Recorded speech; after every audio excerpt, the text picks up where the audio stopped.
Bonjour tout le monde, j'espère que vous allez bien. Alors comme vous le savez, le thème de cette semaine, c'est une église qui rayonne. Et je voudrais vraiment vous encourager à être des chrétiens qui rayonnent chez vous. Parce que si nous, en tant que chrétiens, nous rayonnons, l'église va rayonner également. Donc je voudrais vraiment vous encourager dans ce sens-là. Alors on peut lire dans l'évangile de Matthieu, le chapitre 5, du verset 14 au verset 16, où Jésus s'adresse à ses disciples et il dira ceci. « Vous êtes la lumière du monde. Une ville située sur une montagne ne peut être cachée. Et on n'allume pas une lampe pour la mettre sous le boisseau, mais on la met sur le chandelier et elle éclaire tous ceux qui sont dans la maison. Que votre lumière luise ainsi devant les hommes, afin qu'ils voient vos bonnes œuvres et qu'ils glorifient votre Père qui est dans les cieux. » Voilà le passage sur lequel je voudrais qu'on discute aujourd'hui. Et tout d'abord, Jésus commence avec ses disciples et il leur dit ceci. Vous êtes la lumière du monde. Donc il dira ceci, vous êtes la lumière du monde.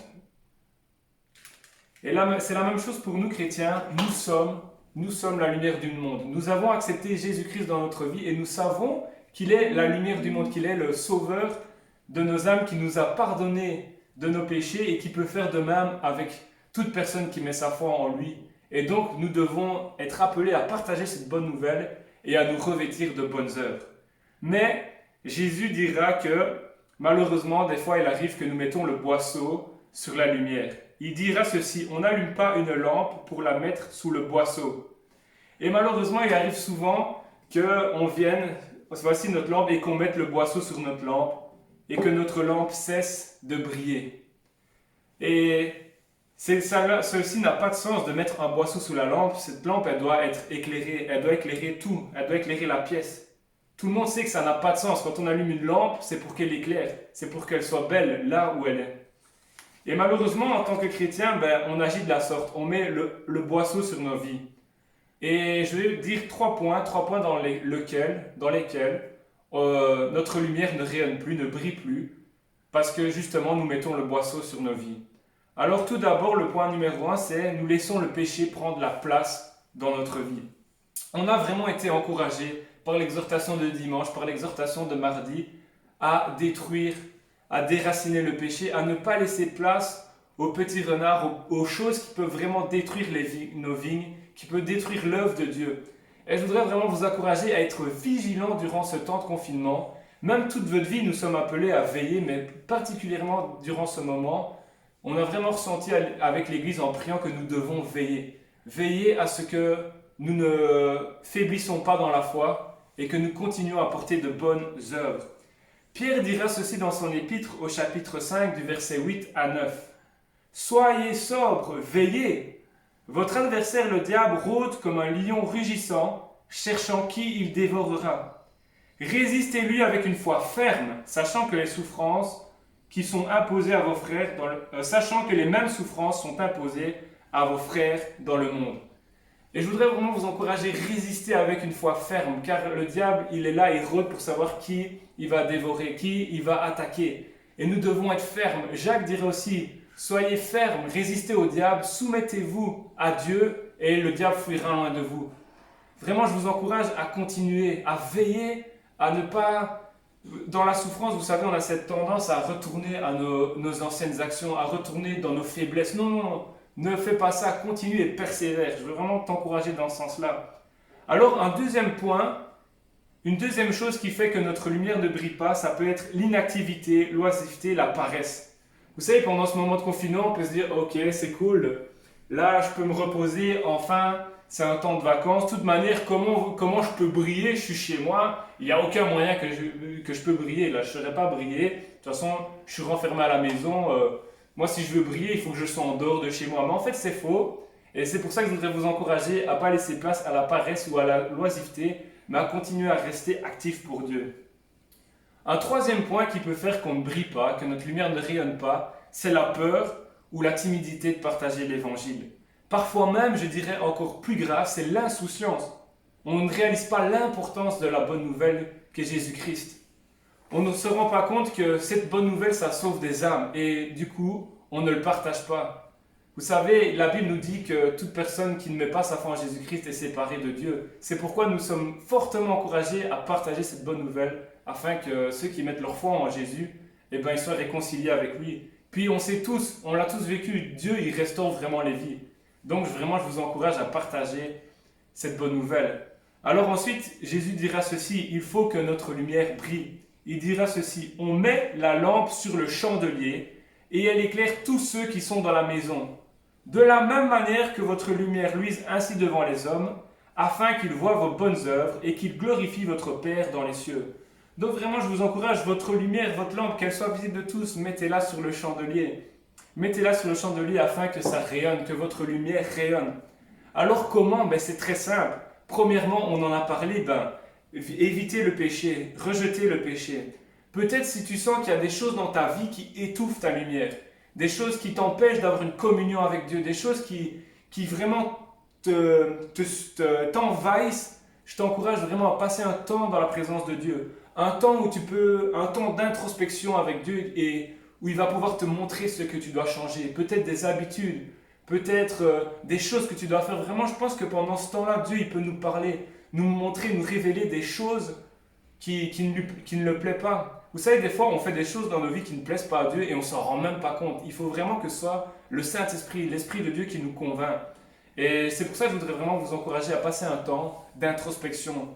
Un temps où tu dis, Seigneur, ok, peut-être je fais des choses, il y a des choses dans ma vie peut-être qui font que je ne brille pas. Peut-être c'est de l'amertume, peut-être c'est de la jalousie, peut-être, voilà, je suis en compétition avec tel ou tel.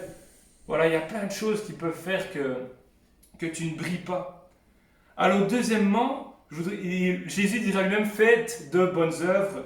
Et moi je voudrais vous rajouter, faites de bonnes œuvres dans un cœur pur. Et c'est ce que Jésus veut, c'est que nous fassions de bonnes œuvres pour glorifier Jésus et ce, dans un cœur pur. Vous savez, les pharisiens, ils faisaient plein de bonnes actions, ils étaient vus de tous. Mais en réalité, leurs bonnes œuvres, elles ne valaient rien parce qu'ils ne faisaient pas ça pour la gloire de Dieu. Dans 1 Corinthiens 10, 31, Paul dira ceci, « Faites tout pour la gloire de Dieu, ne soyez en scandale ni aux Grecs, ni aux Juifs, ni à l'Église de Dieu. » Ici, il parle de la nourriture, il dira de faire attention de la manière dont vous mangez, etc., pour ne choquer personne.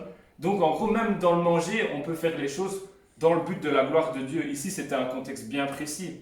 Mais je veux dire que, en tout cas, nous sommes encouragés à tout faire pour la gloire de Dieu. Et à le faire dans la sagesse. Il dira, ne soyez en scandale ni aux Juifs, ni aux Grecs. Donc vraiment, faites tout avec sagesse. Faites-le dans un cœur pur. Un cœur non pas pour être glorifié comme les pharisiens qui aimaient être glorifiés devant la foule, mais faites un cœur pour que Dieu soit glorifié. Il dira, afin qu'il voie vos bonnes œuvres et qu'il glorifie votre Père. Pourquoi est-ce qu'on doit porter des bonnes œuvres? Pas pour que nous soyons glorifiés, nous, mais pour que notre Père soit glorifié et que ceux qui ne le connaissent pas puissent le connaître. Donc revêtons des bonnes œuvres. Alors quelques petits exemples que tu pourrais faire chez toi. Tu pourrais peut-être aider les personnes plus fragiles qui n'osent pas aller faire leurs courses, peut-être qui sont malades, qui sont à risque. Peut-être aide ces personnes-là à faire des courses. Peut-être fais un coup de téléphone à ton ami, peut-être qu'il en a besoin, peut-être qu'il est dans un temps de peur, dans un temps d'inquiétude. Tu pourrais peut-être l'encourager à avoir une parole de Dieu pour lui. Peut-être téléphoner à une personne seule aussi de l'église et tu vas voir, ça va l'encourager. Moi, j'ai téléphoné une fois à une personne et elle avait la joie, elle était contente. Je me rappelle, elle était là. Elle était oh merci Jésus de cet appel. Et c'est vraiment marrant parce qu'elle n'a pas dit merci Jérémie, mais elle a dit merci Jésus. Elle a glorifié Dieu. Et tu peux aussi, tu peux faire plein de choses. Mais ton témoignage, vraiment que ce soit pour la gloire de Dieu. Tu peux aussi prier pour voir comment est-ce que tu peux aider l'Église dans ce temps de confinement, parce que je suis sûr que dans ce temps de confinement, il y a encore moyen que tu aides l'Église. Troisièmement, je dirais que tu peux aussi aider par ta prière.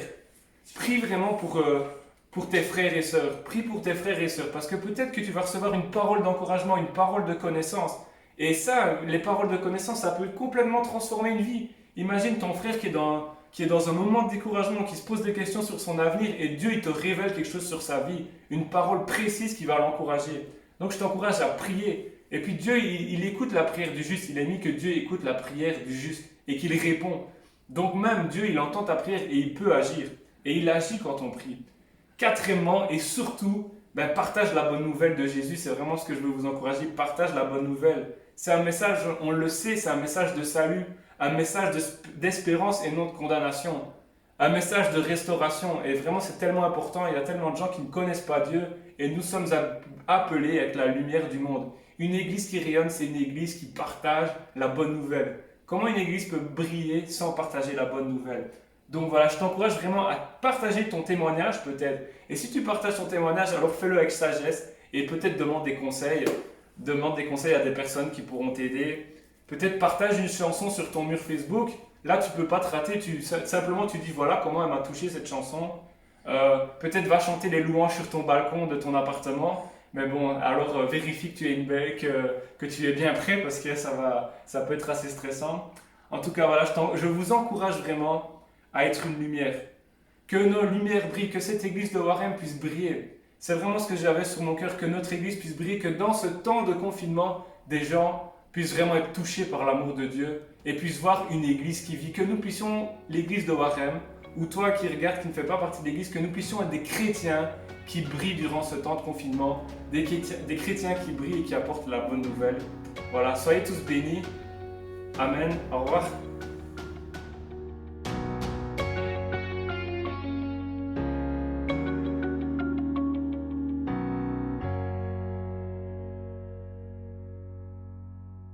Hop, hop, hop, hop, hop, attention, attention, j'ai oublié quelque chose de super important.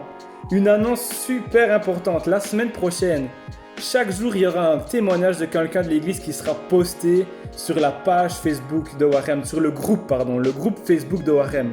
Alors, je vous encourage vraiment à prier pour ce moment, que vraiment la gloire de Dieu se manifeste durant ce moment-là, que des gens puissent rencontrer l'amour de Dieu, que des gens puissent être touchés par ces témoignages. C'est super important. Alors je vous encourage vraiment à prier pour ce moment-là, à partager les vidéos sur votre mur.